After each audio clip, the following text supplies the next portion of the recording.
Good evening, everyone. Those stories coming up in just a moment. First, some clouds and even a few showers in our region. Breaking news just into our newsroom. Authorities in Pulaski County are searching the Ohio River right now for a man they believe to be dead. They've spent all day handing out these flyers all across town, searching for Patrice. There are about 1,000 of these. Siding here, roofing, everything is scattered across the ground, and there's a lot more to be done. As you mentioned, just take a look at this house. The entire side blown off. What we know tonight is that suspect is in custody, 31-year-old James Cummings, and that no one else was injured after that shooting this morning, just the trooper and the deputy, who both were wearing their bulletproof vests, and that they are both okay tonight. Rain, though, is that going to wash out any maybe allergens that are there? I'm asking for a friend.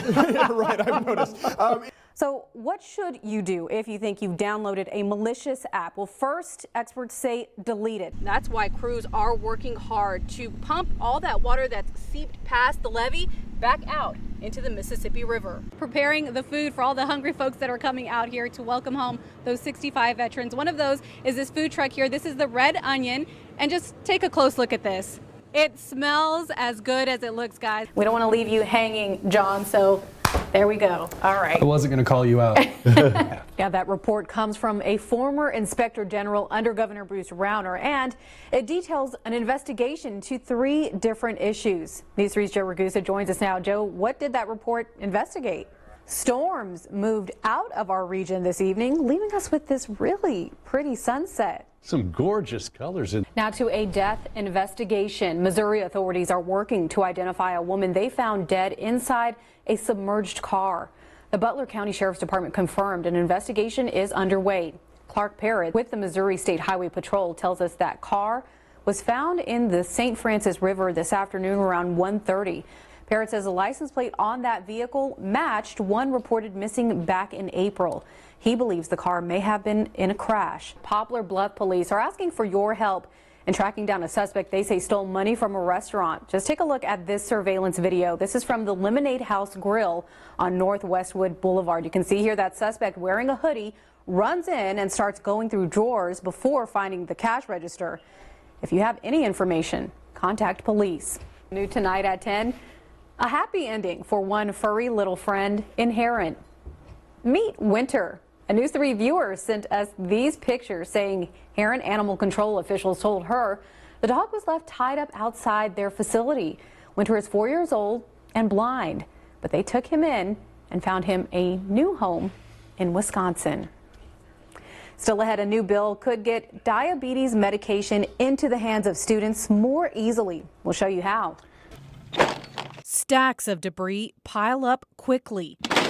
What a tornado ripped apart Thursday, piece by piece, was picked up Friday. This is pretty much the direction the tornado came through. Mark Holmes' house took a direct hit. You know, the neighbor, when he first called, said it looked like part of the roof was gone, and I was thinking, well, that won't be too bad. I'll go check on it. And then, of course, once I turned in the driveway, it was like, oh, that's a little bit more than a little roof. From downed fencing and tree limbs on the outside, The dining room set was a wedding gift from my mom and dad. to shattered windows and belongings thrown everywhere inside. It's hard to imagine even building it back. But Holmes is staying positive. The good Lord's always been good to me, so there's probably a purpose. But who knows? I'm probably not the worst damaged house, I imagine. About a dozen homes have a similar scene. Debris such as shingles and glass and much bigger items just scattered throughout their yards. While these homeowners tell me this is a devastating scene, they say it's their neighbors who are helping them get through it. It's just a blessing to have everybody here. 10-year-old Lily rolled up her sleeves to help here. My grandparents' house has just been there all my life, and I just didn't want it to be destroyed. The tornado tore off the roof and toppled this large tree. Lily's grandfather was home at the time. My first reaction was I started crying, and I just had to see my grandparents, and so when I knew they were okay, I just started helping them. He was very shaken up. Larry McGregor's dad also experienced that frightening moment. The door had blew open, and he saw just a piece of board, whatever, from the neighbor's house just flying, whatever, and next thing he knew, it hit, and he was keeping that door closed, just hanging on for dear life. But no one inside any of these homes was hurt. The Lord was watching him, I guess. So it's a miracle. The focus now is on recovery. The long process just getting underway. I mean, it's bad. Don't get me wrong, it's bad, but you know, there's always tomorrow and nobody's hurt. So, like I said, we'll rebuild, we'll go on.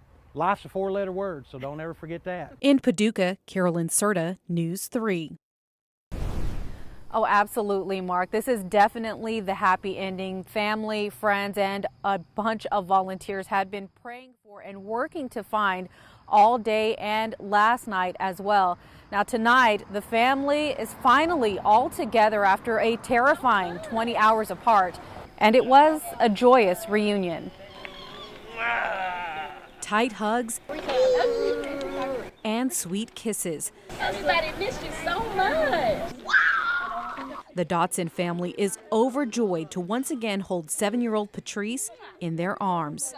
Are you happy you're with your family? Yep.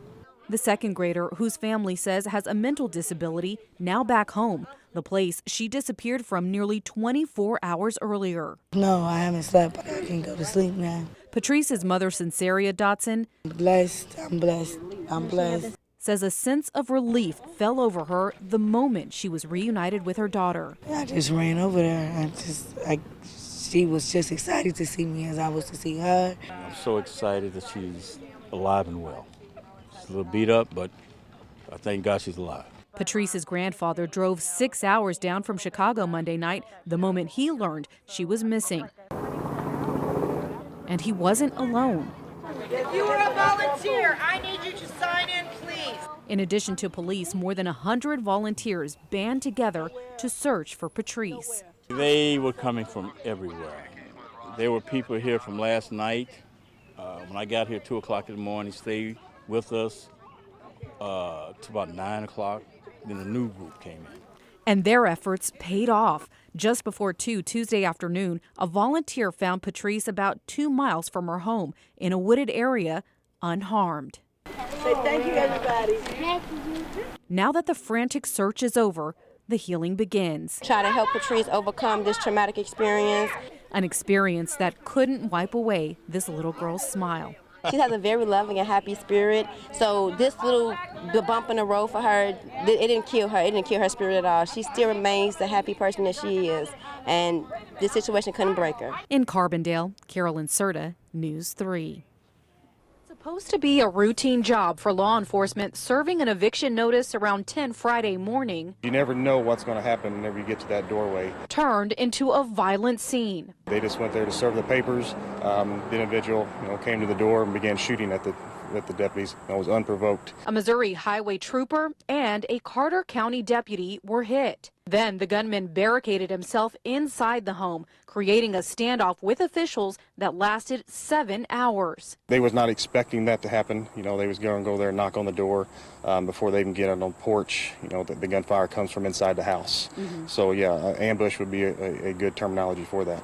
Dozens of Missouri state troopers and deputies were on scene surrounding the house, trying to get the suspect to negotiate with them to come outside. But it wasn't until SWAT showed up around 5 o'clock. That's when the suspect surrendered.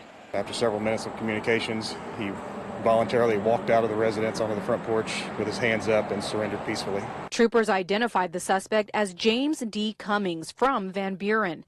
In addition to his eviction, the 31-year-old now faces charges for shooting 2 law enforcement officials. That's something as a law enforcement officer we always have in the back of our mind that can happen to us, and we just pray every day when we go to work that it doesn't happen. The trooper injured was treated and released from a hospital. The deputy is in stable condition at a St. Louis hospital. Both are expected to recover. In Carter County, Missouri, Carolyn Cerda, News 3.